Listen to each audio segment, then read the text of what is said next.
Your Steve Jones Show podcast is loading now. The Steve Jones Show podcast is sponsored by Sunbury Motors, North 4th Street in Sunbury, and Sunbury Motors Kia, routes 11 and 15 in Hummel's Wharf.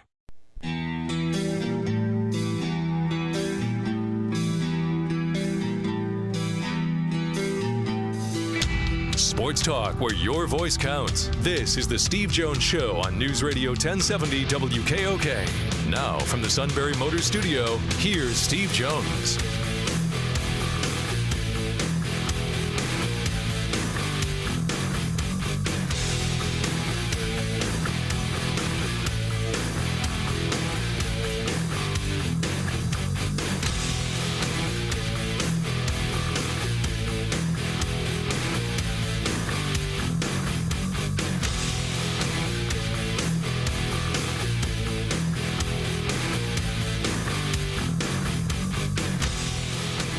Good afternoon, everybody. It is the Steve Jones Show on a Thursday. Matt Catrillo here with you. Steve will soon be there in the Sunbury Motors Studio. Sunbury Motors, 4th Street in Sunbury. Sunbury Motors Kia, routes 11 and 15 in Hummel's Wharf. And online at sunburymotors.com. Ford, Kia, Hyundai. Great selection of new and pre-owned inventory. A sales staff that is there for you, not just there for the sale. Make sure that they're there to save you money. And a great service department to back it all up with the diagnostics, the inspections, all the routine maintenance, and it's all part of the Sunbury Motors guarantee. All at Sunbury Motors, 4th Street in Sunbury. Sunbury Motors Kia, routes 11 and 15, Hummel's Wharf, and online at sunburymotors.com. Today, we've got ESPN college football insider Adam Rittenberg at 3:35 today to talk about the new Big Ten commissioner. Talked about that yesterday. Quick aside on that, as far as that goes, that just seems like a really good hire for the Big Ten. A guy that worked at CBS, worked at Major League Baseball Network and launching that. He's worked with teams on those types of media deals. He's worked within the realms of the game itself as far as baseball is concerned, of being on the competition committee. I just think that all that experience all just comes at a good time for him to step in, Tony Petitti to step in and take over the Big Ten commissioner job. I think that's a pretty smart hire. I like that a lot for the Big Ten. Just my 2 cents on that there. So we'll talk to Adam Rittenberg about that at 3:35 today. Tomorrow we got a loaded show. We got Kate Scott, the TV voice of the 76ers on NBC Sports Philadelphia at 3:15. Sixers and Nets begin their playoff series Saturday at 1 o'clock in Philly. So we'll preview that with Kate coming up tomorrow at 3:15. Rich Scarcella from the Reading Eagle at 3:35 will get his take on what he's looking for from the blue-white game on Saturday as well. And then, of course, the King will join us, too, for our mock headlines of the week. So we got a loaded show coming up tomorrow. Looking forward to that. Now we'll get to some of what's going on for today, and I might as well just get to my rant of the day because it's one of the top stories of the day in sports, and that is Dan Snyder looking like they're near a deal to sell the Washington Commanders to the group led by Joshua Harris, who is co-owner of the Sixers and the Devils. And it looks like it's going to be around a $6 billion deal to sell the team. There's still a couple other bidders in there. It was announced yesterday, too, that Jeff Bezos is not going to pursue the team. So it looked like for the last couple of weeks, and we had Mitch Tischler of NBC Sports Washington on with us a couple of weeks ago discussing this, where everything was with the sale of the team. Look, it looked like Josh Harris's group has been in front because Magic Johnson also came in as part of to be a suitor and be part of the group to make this sale, which is going to be the largest now in NFL history for a franchise, which is going to top the purchase of the Broncos a few years ago by I think it was $4.6 billion. This is going to be $6 billion. And as I said before, I used this in a previous rant, but now this is actually looks like it's going to be done. It still has to go in front of the league. Okay. But, yeah, I'm not happy about this. Another slap in the face to Philadelphia sports. The Philadelphia sports fans. It's just an average day. Come on.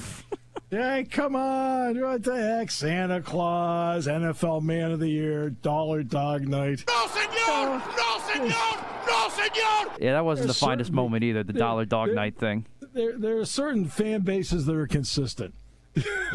Hey, you got to admire the consistency of it.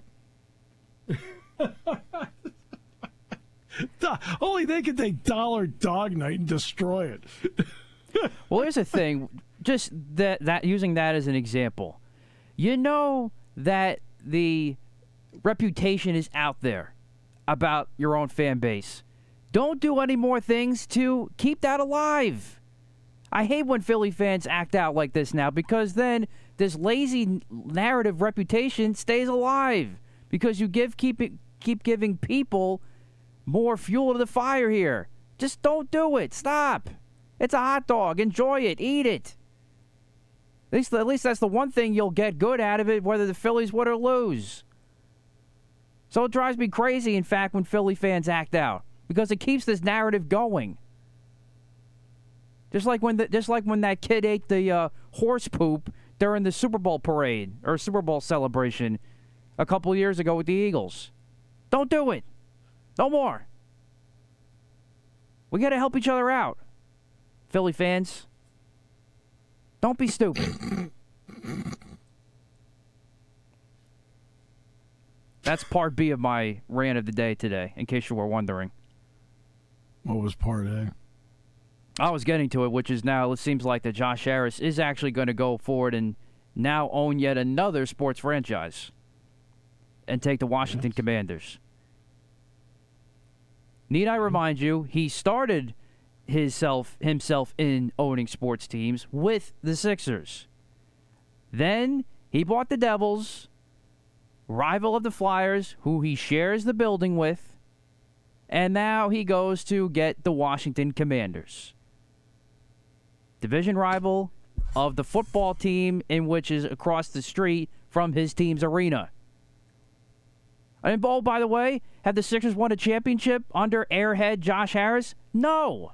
They can't get out of the second round. So how about you spend all your time on the team you first bought and not put your arm in 5,000 different other sports teams now? I'll get to that in a moment. Okay. Mary sent me an email. I did see this email. Yes, I read it. After hearing Matt's comments about allowing Lisa to do something, makes me happier than ever. I never married.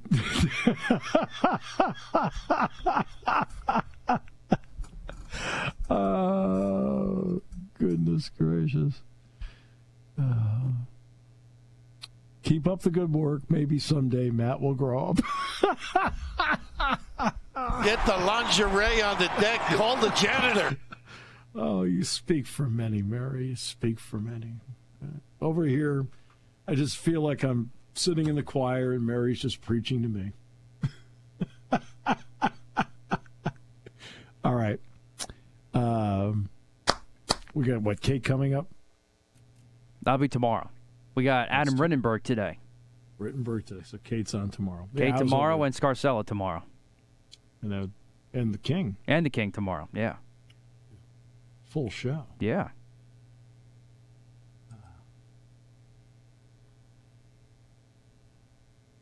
Cal Ripken Jr. Matthew sent one. Cal Ripken Jr. going out there every game, 2,632. He's absolutely right. Yeah, no, he is right on. Somebody's doing a final paper of their semester, and they wanted to shadow me for whatever. I don't do anything. I'm lazy. Oh, my almighty! I just sit here and talk, right? Okay, so as for Josh Harris, okay, can we? Right. I don't even remotely get what your complaint is about this. Like zero. I don't even remotely get it. I don't get it. If Stan Kroenke can own the Rams, and Stan Kroenke can own the Nuggets, and can own the Avalanche, and can own the Colorado Rapids, and if John Henry can own Liverpool, and John Henry can own the Red Sox, and John Henry can own the Penguins, but I don't see what the difference is. I don't understand even remotely what your complaint is about this. Those two guys you mentioned all have a common denominator with all the teams they own. They've all won. They've all won championships. So obviously he knows how to handle all the teams together. So I guess in that essence, that's fine. But when you have franchises that haven't won championships, that haven't been able to take that next step, the Devils haven't, the Sixers haven't, and now you're going to buy the Commanders who are got to start from scratch. I don't know. I don't understand what your complaint is. None. Zero. Okay, you know what the most important thing he does is? Hire the right people and make sure the checks don't bounce. That's my point. Done. He hasn't hired the right people. At least for the Sixers side of things. I can't speak for the Devils. I mean, that's what it comes down to. I mean, you look at everything that's happened with Brian Colangelo and that whole debacle, how everything started with the tanking process in general. He's been through, 3 general managers now? Everything's been better with Daryl Morey because he actually has a brain and knows how to work things around the NBA and get stars to come here and play.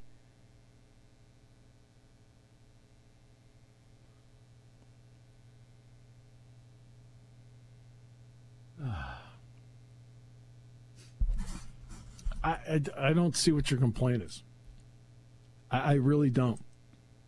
All I'm saying is if you buy a franchise first with the Sixers and you're failing, then don't go to another franchise. Why would you do that? Don't do that. Wait till you're successful with one first before you move on to the other. Look, he's a multi-billionaire. Yeah, which is shocking. Well, the only people that own franchises have money. Okay? And he obviously loves sports. So now he's going to have a football team, a basketball team, and a hockey team. I don't see anything wrong with it in any way, shape, or form. You're upset because Washington's in the same division with Philadelphia. So big whoop. Who cares?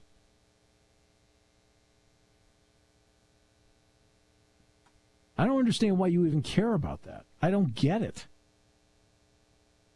And I even said something today to somebody. I said, as soon as I saw that he was going to get it, get the team, in combination with a couple of other people, including Magic Johnson, by the way, that I said, he's going to complain about it.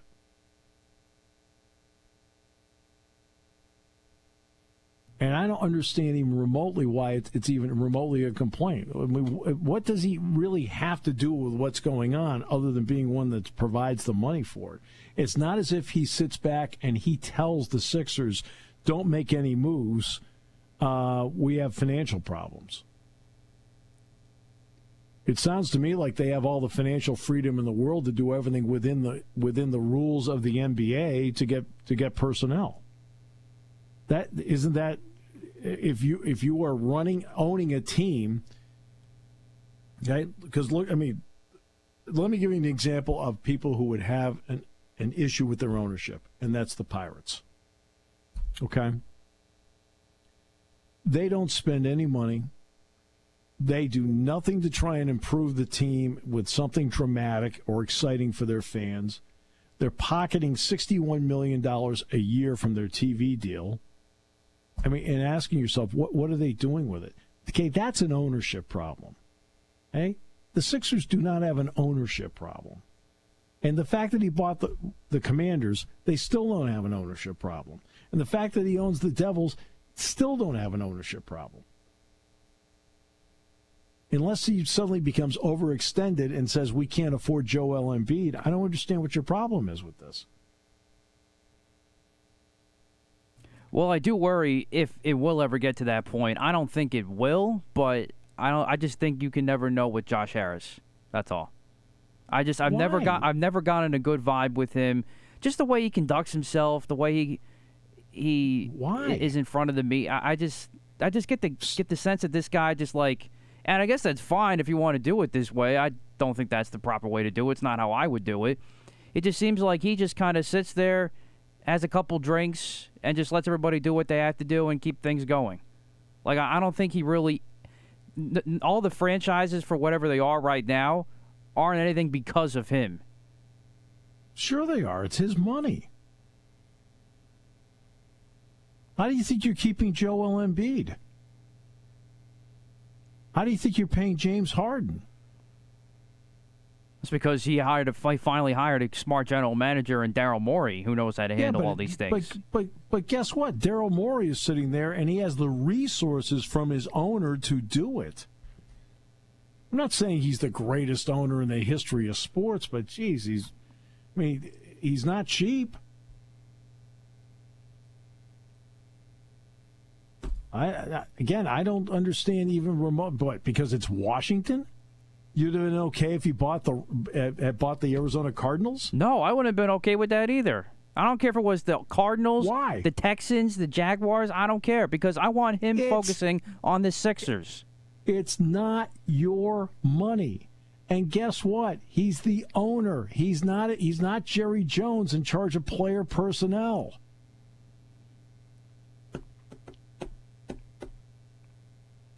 I don't get this at all. I mean, remotely even get it. It's like saying that's the equivalent of saying Steve Jones can only announce Penn State football.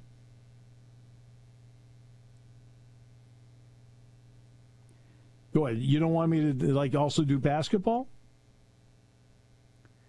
Well, that's fine because in that case it's the same school. But even with that, you're not the owner. You're not Patrick Kraft. You're not Dr. Bendapudi, you're Steve Jones. If Dr. Kraft or Dr. Bendapudi were like the VP of Intercollegiate Athletics or president of another school or of some other sports property or something like that, then I would have an issue with that too. Because I would want them focusing on Penn State and what's best for Penn State. I do the Spikes, too. Yeah, but you're an employer of the group. You're not the owner. Well, I know I'm not the owner. The owner's, So as an employee, you're free to do whatever you want as long as you are in the realms of the company, which obviously you've been. You've been doing that for 4 decades now. That's fine. But if Dr. Kraft were the VP of operations for the Spikes, plus he's doing Penn State, plus he does like another Power 5 school, for an example, then I would have a problem with that.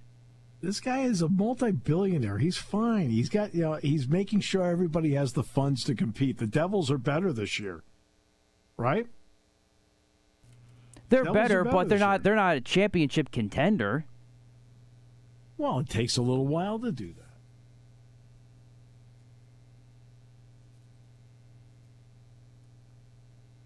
I mean, they were a decent team when he first bought them. Then they were awful for a couple of years. Now they're back up to being a decent playoff team again. But they're nothing special. The Sixers went through the tank.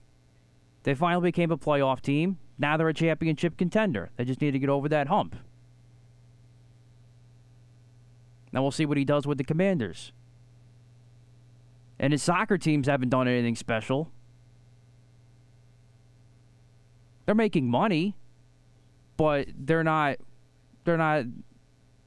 anything that people consider consistently successful, winning championships as, say, like Stan Kroenke. Every one of his teams has won at least a championship in the last 5-10 years. Do we have an anger management division at the station? Not that I'm aware of, but, things can change, I guess. I think Roger and I need to talk. We'll come back with more in a moment here on News Radio 1070 WKOK. There's something to be said about a sale with a handshake, a service technician who really knows what he's doing. They can explain it in English what the problem is.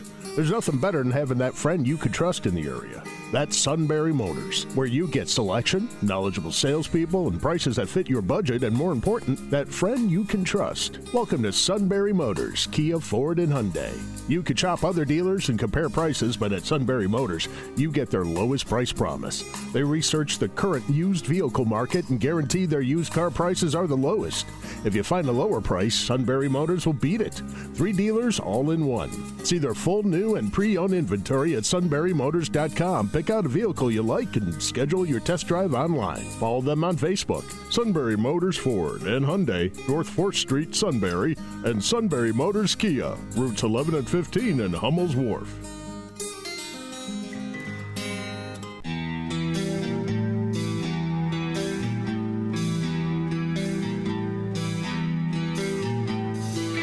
Sports talk where your voice counts. This is the Steve Jones Show on News Radio 1070 WKOK. Now from the Sunbury Motors Studio, here's Steve Jones. I think the first step to healing is knowing that you need the help, Matt. Oh, I don't disagree with that. Just angry about so many things. Today's show brought to you by Sunbury Motors, 4th Street in Sunbury. Sunbury Motors Kia, routes 11 and 15, Hummel's Wharf, online at sunburymotors.com. I don't see how you can be angry about a guy wanting to buy another team. I don't get it. I'm confused. Well, somebody who's never confused, because he's one of the best in the business. That's Adam Rittenberg. Hello, Adam. Great to have you with us. Oh, good to be with you, Steve. Hope you're doing well. I'm doing great. How about you? Doing great. Yeah, just in Madison, Wisconsin. Spent some time with Coach Fickle and his team today, and driving home right now. So good timing. Good, yeah, because Todd Blackledge was here the other night, and I know he went up and he saw Luke's team. So it'll be a little different, I know that, compared to what they have been doing. So let's start with Tony Petitti. Adam, honest to goodness, I may be in the business, but I only know his resume. I don't know him at all. What was your reaction on that move to be a Big Ten commissioner? Yeah, I'm in the same boat. Certainly, easy to see why they hired him, given his experience in the media world, with the network, CBS among them, but also his leadership in the MLB organization. And I think it just shows that the president wanted a business person, wanted a media person for this role, and how the commissioner role has really evolved into this over time. I've heard some really good things. I think he's somebody who, the initial impressions with athletic directors and others have been good. There's certainly a desire for more leadership in this conference after the last few years. But he's the guy that I'm looking forward to getting to know, right? Because I don't know him, know some people who do, but I just know that there's a real desire for, I guess, more direct leadership and relationship building, and obviously continue keep finding ways to keep growing the conference. I want to get to one of the elements, because the TV contract for the Big Ten is done. Okay, 7 years coming up. That's done. But the next TV contract dealing with college is going to be the college football playoff. Is this an area where maybe he can play a role on behalf of the Big Ten? Because once the contract comes up, they're talking about multiple partners. Absolutely. The fact that he's worked for 3 of the networks, most extensively for CBS, but also spent time at NBC and ABC, is a voice that you're going to listen to in that room. He immediately enters that conversation, with a lot of direct experience with negotiating these types of deals. And so, that's going to be significant. I don't know how much, it's as far as like representing the Big Ten's interests or furthering the Big Ten's interests, but I think as a resource, he's certainly going to be a valuable one for all those other commissioners and the others who are ultimately, signing off on that next media deal. What have you heard, if anything, about how the integration process is going for USC and UCLA? Yeah, I know that the Big Ten was being as proactive as they can, doing those things. Certainly something that's going to ramp up here over the summer. As soon as Kevin Warren announced that he was leaving for the Bears, I think there was a desire to get a commissioner in soon to continue to facilitate those transitions, or the overall transition, I should say. So, talking to people around the league, I think while there's certainly continued discussion about expansion and further expansion to the West, I think the top priority is to integrate these two programs in. Football-wise, that means a new schedule, the elimination of divisions, which is all but set to happen very, very soon. And then there's all the other layers of the integration that will happen in the coming months. And then there's right now the 10,000-pound animal in the room, and that's a no Pac-12 contract, Pac-10 contract right now. Have you heard? I mean, everybody hears stuff on that front. What, if anything, have you heard on the Pac-10, Pac-12 front, Adam? Well, again, I'm one of those that thought they'd have a deal by now. It's been slower than I think anyone expected, including the people involved. Another commissioner told me a few months ago, you sometimes get to a stage of deal fatigue. When you haven't reached a deal, there's almost this kind of a malaise that sets in. And it's obviously a complicated deal because you don't have a bunch of traditional partners that are, banging down the door hoping to get Pac-12 rights. You have Amazon and Apple, which are new players, to this market, to this arena, and their negotiating timelines are different than maybe a traditional network or ESPN or someone like that. So it's slow going, and the slower it goes, the more uncertainty I think sets in around the Pac-12 as to when are we going to have a deal? When are we going to know? And now you have a Big Ten commissioner in place. Now, I don't think Tony Petitti is going to come in immediately talking about adding more schools from the Pac-12. But now the lack of stability in the Big Ten that might have held up another expansion push is coming to an end. And the Big Ten knows who its leader is going to be.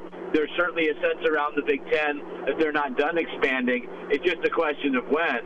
So if you're the Pac-12, there's been urgency the whole time, but there's even more urgency now to get something done. Because the deal with the TV deal, to me, is not the part about the money. That's what the schools have to be concerned about. It's about the grant of rights that goes with it, which then prevents the movement that we're talking about here. Right, and I think that's where there's an expectation that if the Pac-12 gets a grant of rights, it's not going to be a long-term grant of rights. You're not talking about a 15 or the ACC's deal, which certainly has hamstrung some of those schools that might be interested in leaving for other conferences. So we're talking about a 4, 5, 6-year grant of rights that would create a period of relative stability, but before I think the next round of expansion, whether that's more schools to the Big Ten, whether that's a group of schools branching off and forming a super league, which has been discussed, at least informally, that would be a few years away. So I think the length of the grant of rights is going to be significant, but I don't think anyone's expecting it to be particularly long. You've been going around seeing some schools. You mentioned you just went to Wisconsin. It's the spring, but what kind of general impressions are you getting? Well, Wisconsin was different because I saw a full practice pretty much, and this new offense, Steve, it's going to shock people. I asked Tanner Mordecai, who's going to be their starting quarterback, how many snaps under center he's taken, during team portion all spring. He said 1. So this is not an under center offense. This is a spread offense, air raid. They're throwing it around. They have a lot of receivers in the mix. Braylon Allen is still out there, and he's excited to run against lighter boxes than he's used to seeing. But it's jarring to see Wisconsin, snapping the ball. There's a play clock going at Camp Randall today. they're snapping it with 23 seconds on the clock, 22, not 2 and 3. I was joking with your colleague, Matt LePay, who calls Wisconsin games, that he's going to have to speed up his broadcast. There's not going to be a whole lot for the analysts in between plays because they go really fast. And Phil Longo, who's the new coordinator coming in from North Carolina, he is a unapologetically air raid guy, and was talking to me about how he spoke to Mike Leach shortly before Mike passed, and Mike was really excited that the air raid was coming to the Big Ten, with Phil coming there, because it had really touched almost every other conference, but now it's coming to the Big Ten, and of all places, at Wisconsin. And so it's certainly a different feel up there with the transfers and the offense. And certainly Luke Fickell, a guy that a lot of us thought would be either at Cincinnati or leading a different program, he's pretty fired up to be the Badgers head coach. Yeah, and that's a big part of it. To me, getting Longo to leave North Carolina, and look, you're talking about he was leaving Drake May to make this move.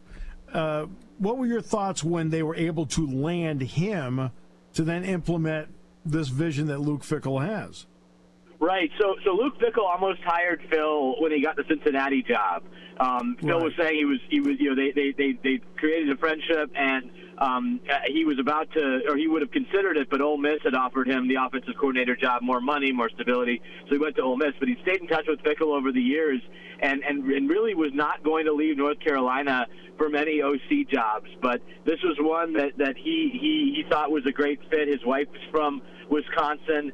He thinks he can run his offense effectively there despite the weather, despite some of the history. And the transfers that have flocked to Madison in those first few weeks after he was hired are indicative of the attractiveness of this offense.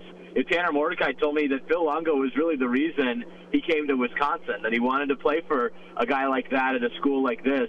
They added 2 other transfer quarterbacks, several receivers, offensive line. Some of those guys did come from Cincinnati, but they were following Fickell. But I think the prospect of playing in an offense that features the quarterback, that features the receiver, that wants to run a lot of plays in games was very appealing to players, and certainly was appealing to Luke Fickell to bring in a guy like Phil.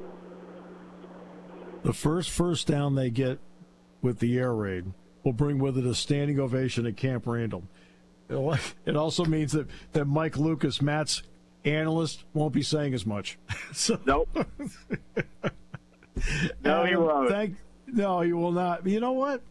Hey, guess what? It's okay to play modern football. Nothing wrong with it. There's not. I completely agree, and I think the Big Ten has to modernize offensively, Steve, to compete better on the national stage. I mean, I threw this out to Luke. He didn't necessarily agree with me completely, but I really believe that the Big Ten defenses are done a bit of a disservice as far as competing nationally, because there's not enough offenses like the one Wisconsin's going to run this year. Ohio State has run that. Maryland has a pretty dynamic offense. Purdue's bringing an air raid scheme in with Graham Harrell. I just don't know if the defenses in the Big Ten are prepared for the CFP by the offenses in this league. I wonder if that's going to change with some of the new coaches, coordinators, and schemes that are coming into the conference. Thoroughly agree with that, and on both a football front and a basketball front. I mean, and because I feel like on the basketball front, to me, somebody asked me at the end of the Big Ten tournament, what the Big Ten had 8 teams in the NCAAs. They said, how many think will, as far as people go? I said the 2 that have the potential to go the farthest are Michigan State and Penn State. I said because they play differently than everybody else. I said everybody else plays in a box, and they've got to get this conference out of a box. No doubt, and you wonder if some of the coaching changes will help that, or the players coming in. But I do think that there has to be an embracing of a different style, a style that's going to work more effectively in March. There's some other things that to the game that might change. I was talking with John Crispin, as I'm sure you know, has some ideas on how college basketball should change, going to quarters, going to 24-second shot clock. I think it could be good because I just don't don't think the Big Ten way and being that physical and beating each other up for January and February and part of March, it's just not translating into the NCAA tournament, and that's ultimately where you're judged. Fair or not, that's how you're judged as a conference. And it's the same thing with football, as you pointed out. Open it up. Guess what? Now you actually give yourself a better shot at winning. So, hey, Adam, always a pleasure. Appreciate it. Safe trip in that car, okay? Appreciate it. Thanks for having me on, Steve. You bet, Adam. Adam Rittenberg. Boy, reading all these great Josh Harris articles. God, boy, people love him. No good! No good! No good!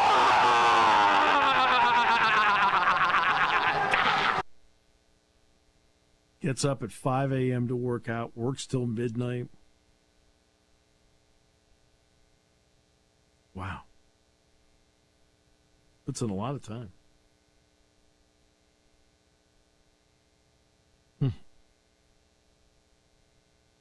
Now, he did embrace the process. Not smart.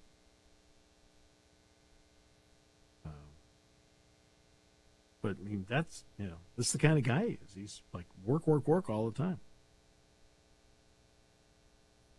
Donates a lot of money. Oh, I forgot. Philadelphia doesn't really embrace that based on the Dak Prescott booing at the Super Bowl. Former college wrestler.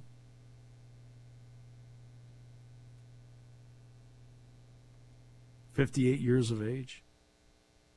Here's a quote from one of the former owners of the Milwaukee Bucks. "Josh is smart, very focused, and has a huge desire to win." My goodness, this doesn't quite sound like the guy you've been hating on here today. I think what he brings to every team is very much a focus of what needs to be done and how to do it. He's very honest about things. He may tell you things you don't want to hear, which is fine. I always ask Josh for advice. He has a different way of looking at things. I always find his way of looking at things to be very helpful. Mark Cuban. Josh is super smart, knows sports and sports finance better than just about anyone out there. Yeah, Mark Cuban, because that's a great endorsement to have. Yeah, well, Mark Cuban has a world championship team. In my dealing with him, he's always been fair. And in working with him on the board of governors and committees, he's a great partner that will put the betterment of the NBA ahead of any agenda of his team. How about get the team to the conference finals first, then we can talk about that. The Sixers have been a luxury tax-paying team in recent seasons, meaning Harris and other governors whose teams exceeded the luxury tax threshold had to reimburse owners of other teams. So he's been paying money. He's been doing like he's kept the checkbook open to do what they can to win.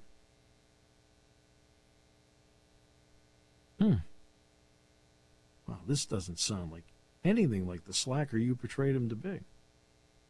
My goodness.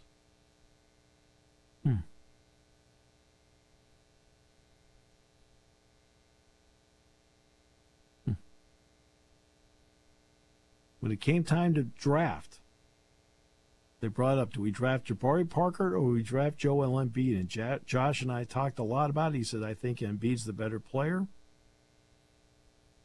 He said, we'll have to wait for a year. And he said, fine. He says, we'll wait for him. Wow. One of few good decisions made. How about that? Well, I sent him an email, and I asked him about some of the decisions you've made. Still waiting for a response. F-O-U-L-E-D, that spells fouled. Put some interesting feedback in there. Just trying to get a thought about what he thought about some of the decisions you've made. No? That's not what you wanted? Bring it. Bring it. First of all, you're working on a talk show with Steve Jones. Well, I guess there's some success to that, right? Back me up on this. Of course. Absolutely.